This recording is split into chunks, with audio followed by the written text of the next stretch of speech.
For centuries, knowledge has been hidden in plain sight across the sands of time.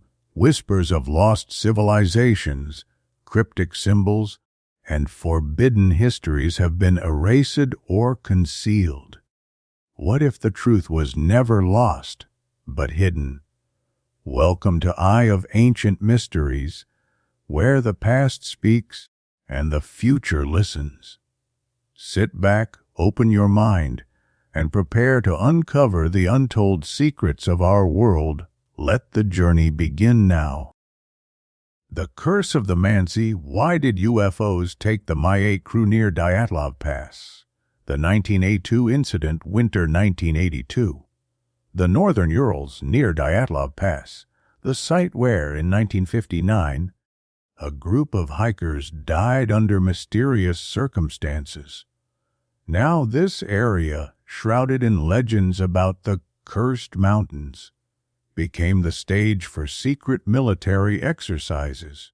The crew of the Mi-8 helicopter, commanded by Captain Igor Marchenko, was given a task to deliver cargo labeled MG-84 to a classified weather station, Object 54, hidden deep in the taiga near Mount Otorten. No one suspected that this flight would become the last for 3 out of the 4 crew members. The fateful flight into the heart of the Devil's Mountains.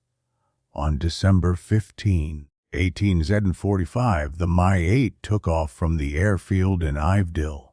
The weather was typical for the Urals, 35° C, low clouds, a snowstorm.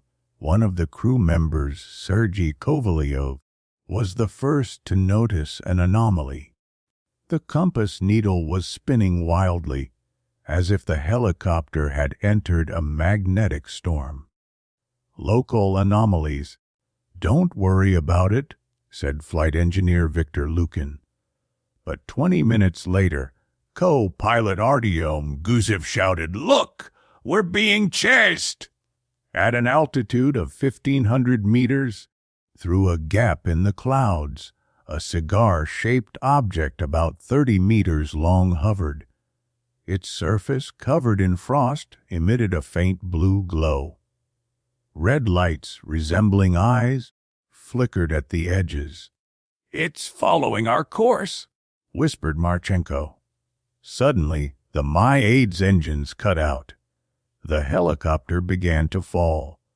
In desperation, the captain tried to regain control, but as the object neared, the cabin was flooded with a blinding light.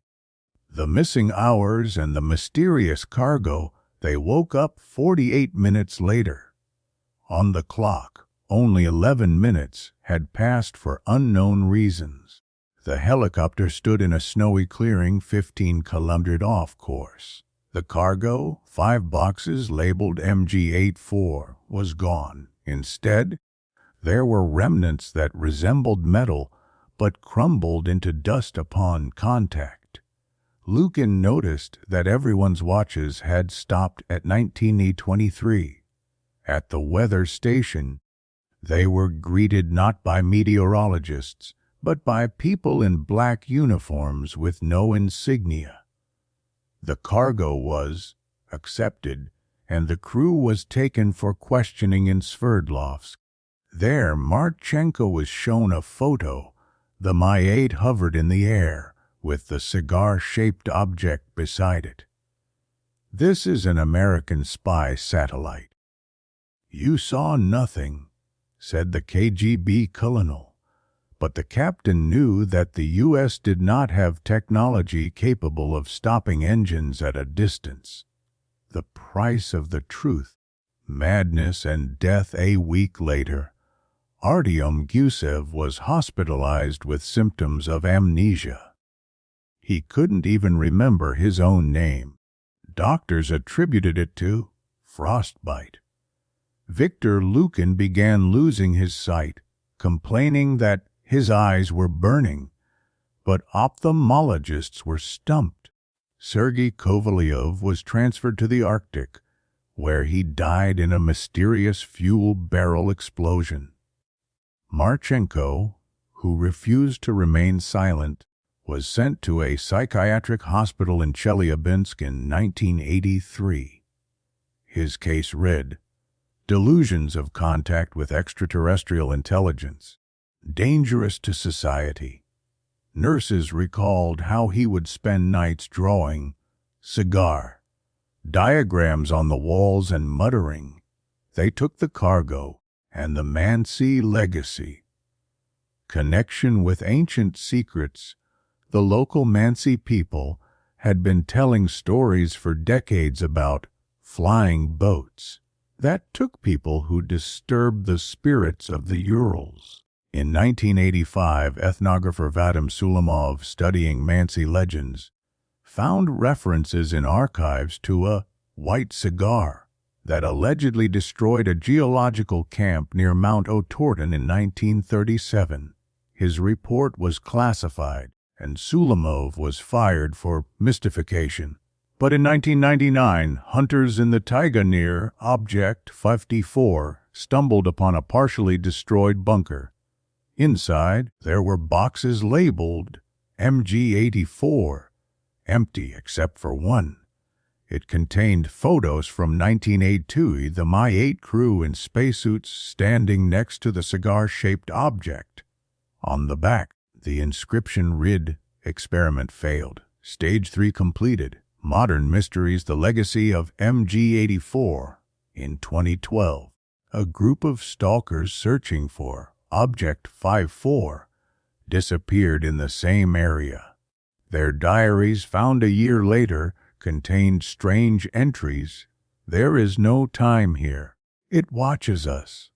And in 2020, a Canadian satellite recorded a thermal anomaly near Mount Otorten, a giant cigar-shaped silhouette which vanished after 10 minutes. Marchenko was released from the psychiatric hospital in 1991. He settled in the village of Ushma, where in 2008 he was found dead in his home. The walls were covered in formulas, and on the table lay a stone from the Urals, inside of which glowed a blue crystal. An examination showed the stone to be over 12,000 years old, and the crystal emitted radiation not found in nature. What really happened at Dyatlov Pass 65 years ago? Nearly 66 years ago, on the night of February 2, 1959, 9 hikers died under strange and mysterious circumstances. They were all found outside their tent, and each had unusual injuries that defied simple explanation. Led by Igor Dyatlov, the group set out on a long hiking trip across the northern Urals. And despite their efforts, none of them survived. The tragedy at the pass continues to raise many questions, and the true cause remains unclear. This article explores how the mystery has been reflected in various documentaries and films, and reviews the many theories that have been proposed over the decades. What happened? In late January 1959, a group of 9 students and experienced hikers led by Igor Dyatlov set out on a hike that was supposed to last several weeks.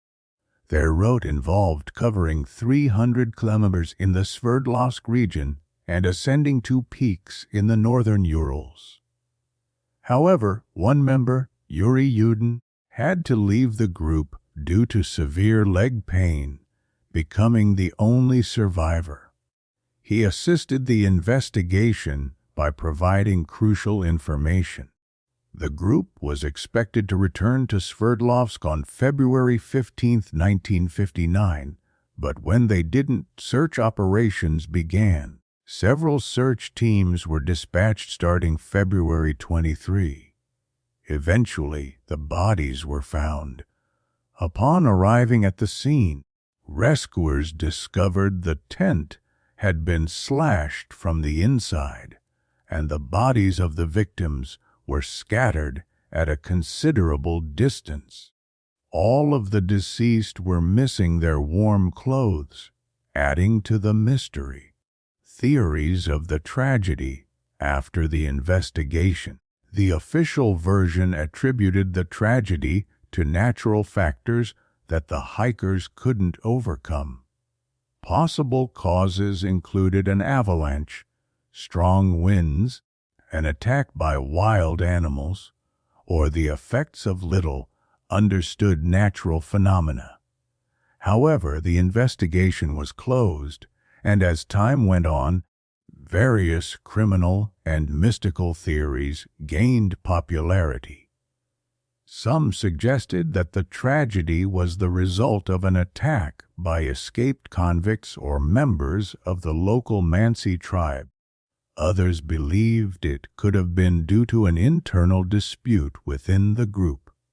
Soon, more exotic explanations emerged, including supernatural and fantastical scenarios, such as encounters with otherworldly forces or even extraterrestrials.